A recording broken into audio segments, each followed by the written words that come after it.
મુખ્યમંત્રી ભૂપેન્દ્ર પટેલે ગઈકાલે અરવલ્લીને વિકાસ કાર્યોની ભેટ આપી હતી। મુખ્યમંત્રીએ અરવલ્લીમાં ₹168 કરોડથી વધુના વિકાસ કાર્યોનું લોકાર્પણ અને ખાતમુહૂર્ત કર્યું હતું। આ વિકાસ કાર્યો દ્વારા અરવલ્લી જિલ્લાના સર્વાંગી વિકાસને વેગ મળશે। મુખ્યમંત્રી ભૂપેન્દ્ર પટેલે શામળાજી મહોત્સવ 2026ના સમાપન કાર્યક્રમમાં હાજરી આપી હતી। શામળાજી મંદિરના પ્રાંગણમાં મોટી સંખ્યામાં ભક્તો અને પ્રવાસીઓ ઉમટ્યા હતા।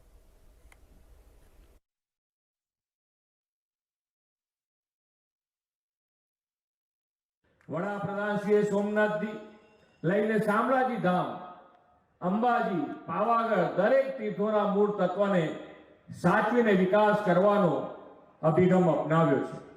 શામળાજીને એવા જ સર્વગ્રાહી વિકાસ માટે આપણે હમણાં શામળાજીનો નવો તાલુકો જાહેર કર્યો છે।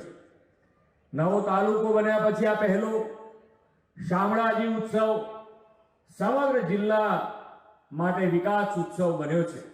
આજે ભગવાન શામળાજીના આશીર્વાદથી એક જ દિવસમાં એક સાથે 168 કરોડ રૂપિયાના વિકાસના કામો આ જિલ્લાને મળ્યા છે। સ્પેશિયલી ભગવાનના પ્રાંગણમાં એમના મંદિરની સામે જ્યારે ગાવા મળે એ કોઈ કલાકાર માટે ખૂબ જ નસીબની વાત કહેવાય। એટલે ભગવાનના મંદિરની સામે સ્ટેજ છે, આટલું સરસ સુંદર આયોજન અને બહુ જ સરસ મજા આવી અમને અને ખૂબ જ સરસ આયોજન હતું। જિલ્લા વહીવટી તંત્રએ ખૂબ જ સરસ આયોજન કર્યું છે।